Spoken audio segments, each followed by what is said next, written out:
Chris Koerner launched 75 companies. Today, he shares with us creative ways to validate business ideas, 3 key attributes of entrepreneurs, and the best business opportunity for first-time entrepreneurs. Chris, do you mind introducing yourself? So I'm Chris Koerner. I live in the Dallas-Fort Worth area. My wife of 16 years and 4 kids.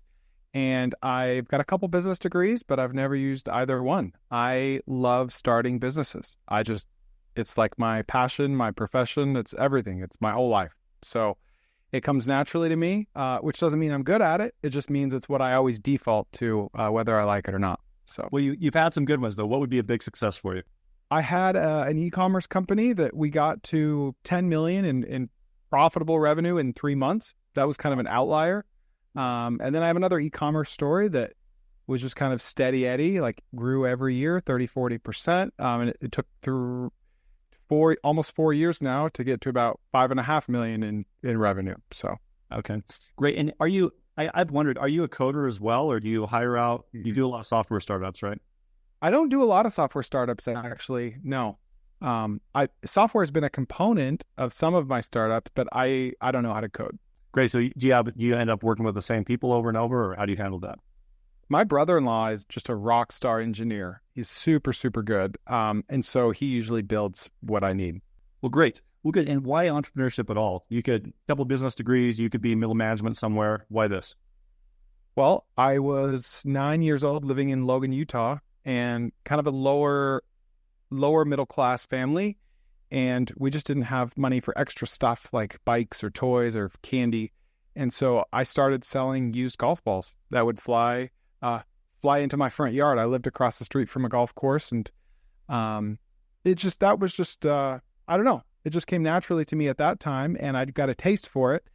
And from then on, it just became my default. Like, if I need money, let's start a business. And it's not really in my genetics. I don't really come from a family of entrepreneurs. It was just kind of more nurture than anything. Okay. Yeah. And by the way, I'm from Providence, Utah. If people don't know, that's right next to Logan. So plenty of time. Awesome. It's awesome. So that's great. Yeah. Well, good. And you've been in all different areas. You have like a snack food startup. You were flipping trucks in college, I think, several other things. What's your favorite area? How did you decide what to go into? That's a good question. So it took me over a decade to answer that question the right way. From the ages of like 9 to, I don't know, 33, 34. I'm 37 now. It was, I'm going to start this because I've done the research and it will work. Like, I'm not reinventing the wheel. This is something that's already proven. Someone else is doing it. I can do it the same and it will work. Maybe I can do it better and it'll work better. But that's always been my framework, is don't reinvent the wheel. If the research shows it will work, then launch it. And so that's fine. That got me to a certain point. But then after time, it was like, oh, wow, like this business is a lot harder than I thought it would be.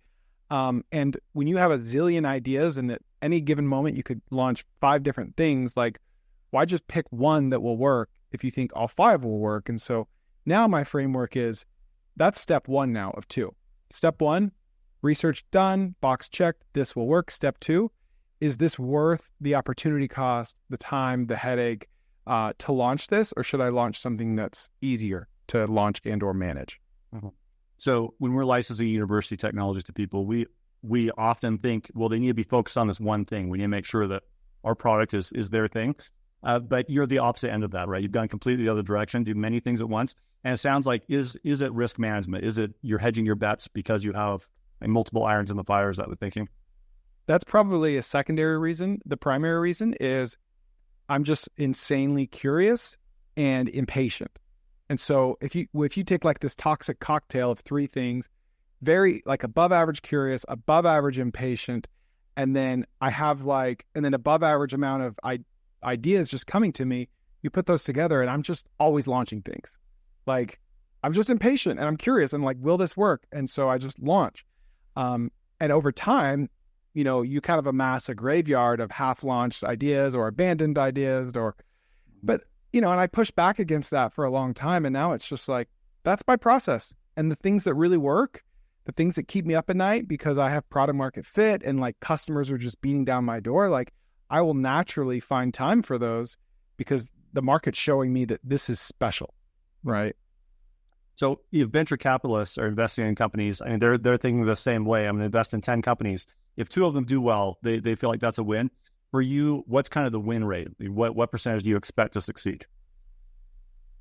Honestly, it's probably a pretty similar percentage to that, 20%, give or take. Does that turn out? Is that about reality? Is that about? Yeah, because I've started. I have a spreadsheet of everything I've ever started, and I use that word loosely. And there's about 75. But when I look at businesses that like went on for months or years, generated revenue, I hired employees, got to profitability, there's probably about 20% of that. Okay. And some of them, like your e-commerce company you're mentioning, went big fast. Like in 3 months, it's huge. So what is the plan when you start out? Are you like many entrepreneurs, in 5 years I'll exit, or do you have some different approach to it? I just want to get to free cash flow as soon as possible. I don't ever optimize for exit because statistically speaking, those rarely happen. You know, like they just, you're more likely to abandon it or for it to fail or for it to just keep going than for an acquirer to come by. Like just, you look at the amount of businesses that are bought every year and the businesses that are started every year, it's in the minority. And so it's always great. I've sold a couple, but I don't optimize for that from day one. Okay. And obviously you have some cash cow businesses, things that are just going along, right? Yeah. Great. So your podcast on YouTube is really fun because you generate business ideas and you're always talking about new things. When you see some niche, what makes it interesting to you? What pops out? It's kind of like a level of excitement. Okay, so this is another kind of framework. And if I have an idea and I'm just still thinking about it 2 weeks later, and like I'm, in the shower or driving, and it's like, okay, I could do this, optimize that. Here's a distribution channel. Like 2 weeks is like that's like my threshold. It's like, okay, there's something here. But a lot of times I think of an idea and I might be really excited about it and then, sleep on it for one night and it's like, what were you thinking? So it's kind of a combination of level of excitement and level of prolonged excitement. Like how long can I sustain that excitement or interest? Yeah, and is the thinking because you're going to need that when you're running the business, you're going to have to stay excited about it? Or is that just proof of concept? To me, it's like, it's just a signal to me that there's something there. And I probably don't even know what it is yet, and it doesn't even matter what it is. It's just like, I'm so curious. I have to see how it would go. Yeah. Okay, great. Well, so one thing you've done that I don't know much about is your cofounders.com business where you partner with college students, I believe. What's that all about? What are you doing?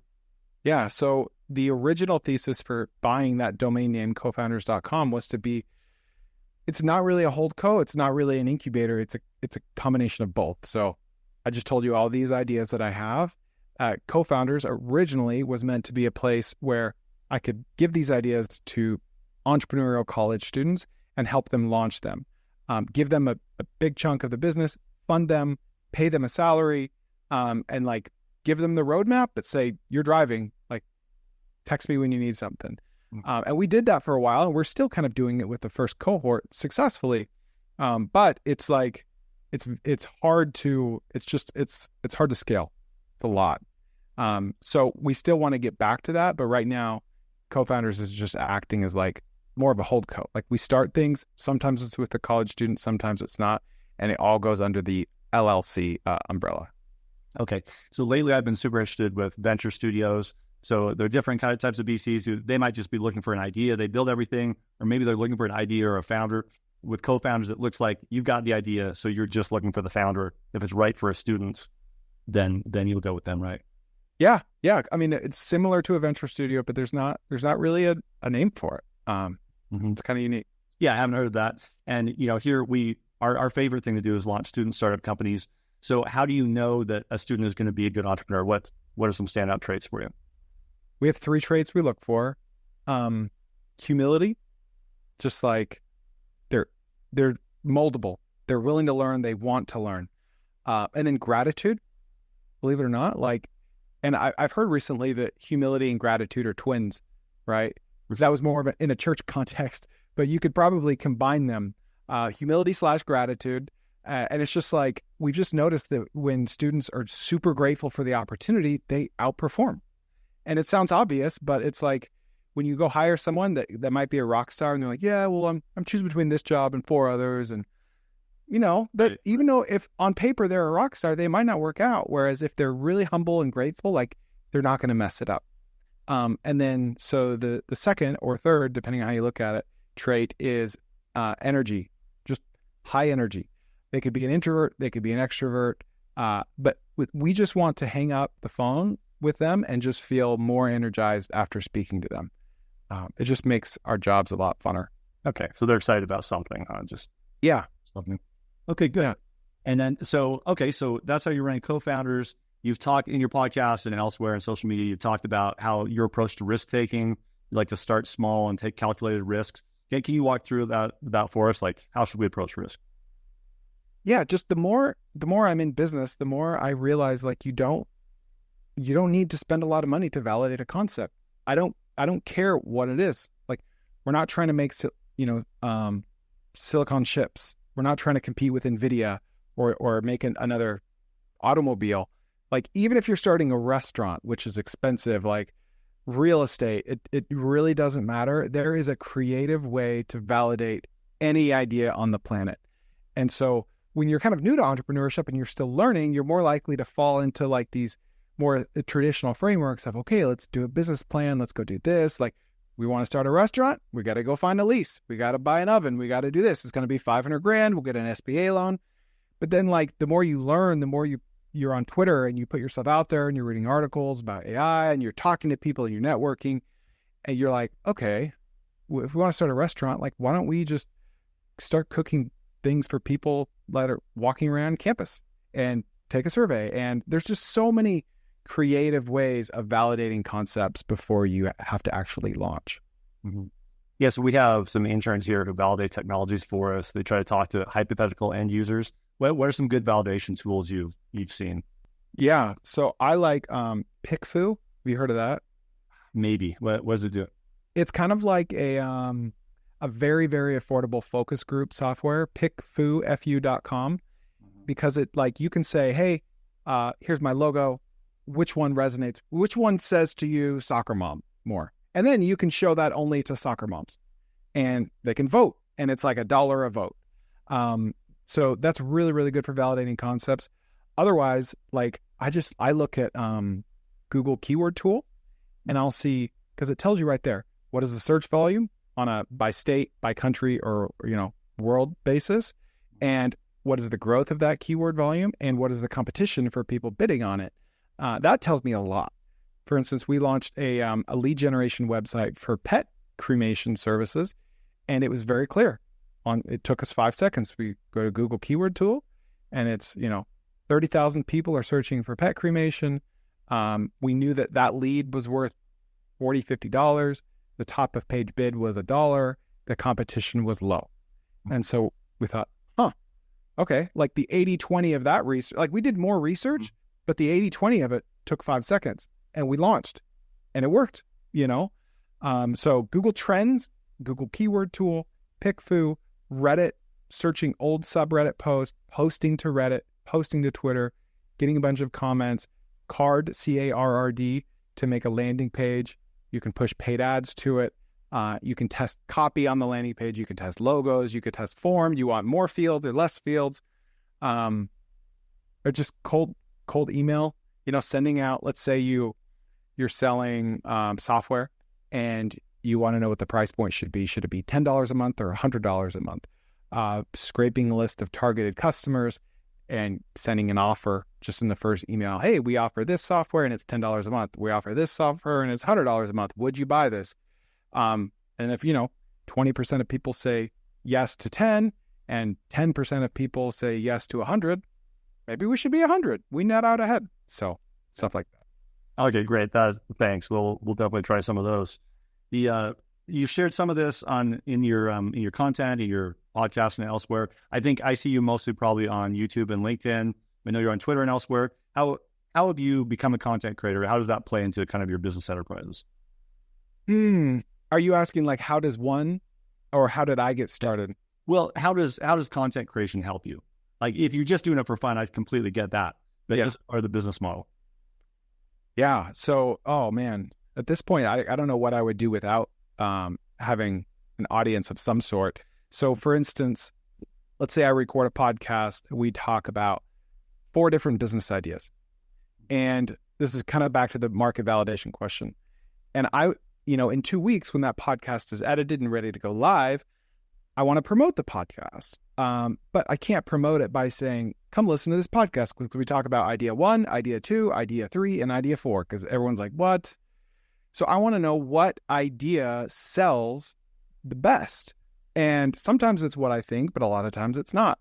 And so in that case, I have secondary social media accounts that have basically 0 followers.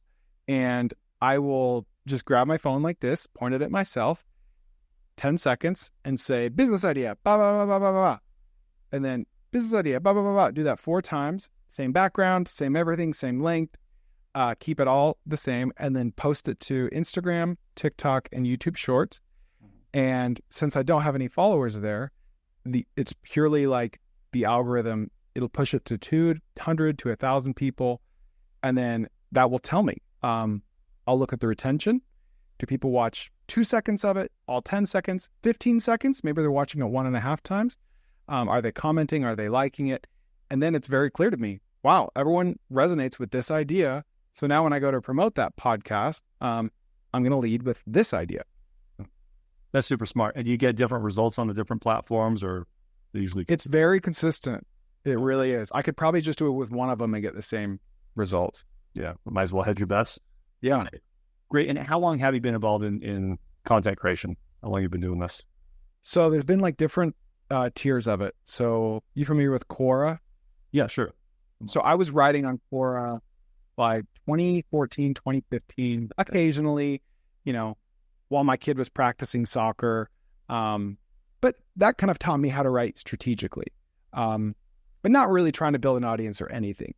And then I started writing strategically on Twitter, long form tweets in like 2018. And so I did Twitter exclusively, mostly long form, which most people don't think of Twitter as a place for long form tweets, from 2018 to 2024 until like February. And it ramped up. Like it got like more strategic, more frequent, more consistent as the months and years went on. But in the beginning of 2024, I said, okay, let's launch a podcast. And I'm going to create social media accounts on all of the platforms just to promote the podcast, because I want to grow the podcast. And so I launched the podcast and I created Instagram, TikTok. I started at 0 followers on all the platforms. And then I just started making original content, video, short form, and recycling old content that I tweeted about months or years ago, just in video format. And the short form platforms took on a life of their own. And I still promote the podcast with it, but it's really, it's their own thing now. So I've been very deliberate, spending tens of hours a week on content only since February. But from 2014 or 15 to February, I was doing it occasionally. Okay. So this year, and I haven't checked, but on YouTube, what are your subscriber numbers like? Like, what's the growth been like? It's been good. I mean, I launched it late February, and it was like, after a couple of months, 500 subscribers and 1,000. And then by August, I was at like 3,000. So about 5 months to get to 3,000 or 5,000. And then I had a couple things go viral on the short form formats that drove traffic to my YouTube. So it was kind of interesting, because usually that doesn't happen. Usually you go viral natively on YouTube. But I went viral on Instagram and TikTok, and it drove traffic to my YouTube. And then I had a couple things go viral on YouTube. And so now from August to mid-September, I'm at 32,000. So it's really interesting how that compounding plays a role. Okay. All right. We've seen approximately the same growth, but very gradually in YouTube only, probably over basically the same period this year. Oh, interesting. That's awesome. Yeah, that's great. And your niche is great. It's like the My First Million podcast, or there are a bunch of others where you're generating these ideas, right? And that's, I assume, just because that's probably what you were writing about on Quora as well, I guess. Yeah. Just business stuff. Quora was more just broad business, but yeah, it's kind of, the podcast has morphed into more ideas based. Yeah. Okay. Yeah, I like Quora a lot as well. So you describe yourself in some of your material as being an ADHD entrepreneur. I feel like I know a lot of entrepreneurs with ADHD. Is entrepreneurship a personality or a trait, or what's your take on all that? Well, I feel like, ever since Facebook and the iPhone, like we're developing ADHD because of these tools, right? Like I don't think I was born with it, but I think I have it thanks to all these tools that we have at our disposal. I don't know if there's a correlation between that and entrepreneurship. Maybe serial entrepreneurship, that would make sense to me. But I feel like I know more people than not that are like me and are just all over the place. Yeah, for sure. Just like a bias towards trying new things. Yes. So say you're a college student entrepreneur, someone just starting out, you haven't launched anything yet, and you want to take kind of your approach, start a bunch of small things. How do you get started? What should someone look for first? I would get started by reading the right content and consuming the right material. So if it's content from someone that is posing in a Lamborghini or just flexing, like they're really good at selling content. They're probably not good at business. Not that there aren't people that know a lot about business and flex on social media. There is some overlap there. I could name names. But I would start at Twitter, honestly, and go to the people I follow, because that list, the people that I follow is very curated. I don't follow sports accounts, or it's just like small business, entrepreneurship, some real estate. I would start following those people and just start putting yourself out there and learning in real time from people that are actually building real businesses today. Instead of like gurus or reading outdated articles on entrepreneur.com. Like you need a foundation first, right? And you can only build that foundation from consuming content, and then just be very impatient. And when you read about something cool, you read a long form tweet about a guy that used cold email to validate an idea. You think, oh, I can do that with this. Go do that. Like right now. Like, don't wait. Just do it right then when you're excited about it, because tomorrow you probably won't be excited about it. Okay. No bias towards action. What do you see as kind of a good starter business for someone?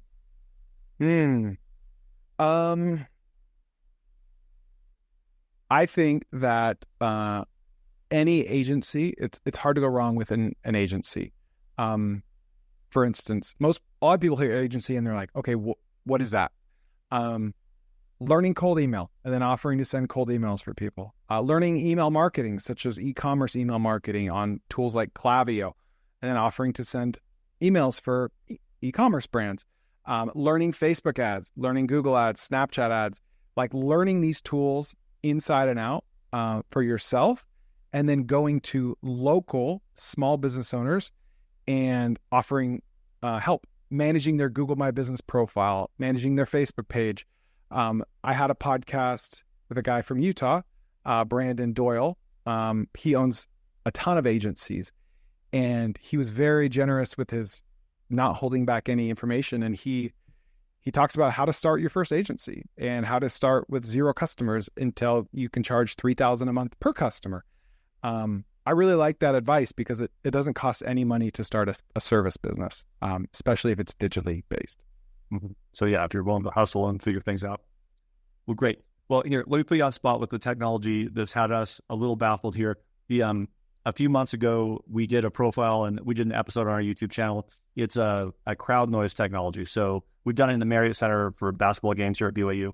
So you have a simple microphone and a laptop, and the software works great. You listen to crowd noise, and then you can measure engagement, which is different than volume. You can, it's artificial intelligence. It's tracking how synchronized people are and measuring engagement. And ultimately, we'll have other sentiment analysis. You'll be able to say how happy or sad they are, or things like that. And so I have a team of interns working on what is the market application for this. Just off the top of your mind, what is the business opportunity there, or is there one? Okay, so let me just make sure I understand it. Yeah. AI-powered technology that can take crowd noise, like if you're at a basketball game, and discern like how engaged the people are to what's going on. Like if it's someone shooting free throws and they're trying to distract them, it can discern between that and just like screaming. Yeah. And it does it real time as well. So you're just watching a chart. Yeah. Okay. Was this developed for like a sports purpose? Initially, I think the professors were thinking like crowd control, like security. You can see when a riot's going to break out in a crowd, for example. Oh, okay. I don't know. Arenas are a nice controlled setting. Use the technology and you have some good data there. So, could you make it like? Could you do it even more granularly to where you have sensors in different part of the arena to know like which sections are I wonder if you could use it to sell more tickets to where you're like, this section of the arena has the most hardcore fans. Yeah. Whereas this section of the arena is they're kind of lukewarm. You know what I'm saying? Yeah, no, that's interesting. We haven't thought about that. There's something there because at arenas, I've talked to arena managers and some of them say, actually we get complaints from people that it's too loud from a certain segment of the audience. So yeah, there's probably a market for that. Like put me in the quiet section. That's a Utah thing. Cause I remember going to jazz games and it was like, they had a reputation for being so loud. Yeah. That was the late 90s. So that was our heyday. Yeah. Oh, the BYU game this last week. So, okay. Yeah. I just wanted to throw one at you because you're good at generating those ideas. So that's what we're working with. It's been around for a few months and hasn't been licensed yet. No entrepreneur has grabbed it yet. But in terms of being market ready, the software is right there. So we're just working through kind of validation with end users. So, yeah.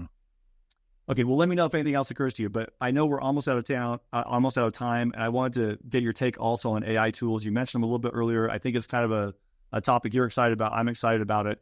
How do you see AI tools changing automation? What are you really impressed with right now?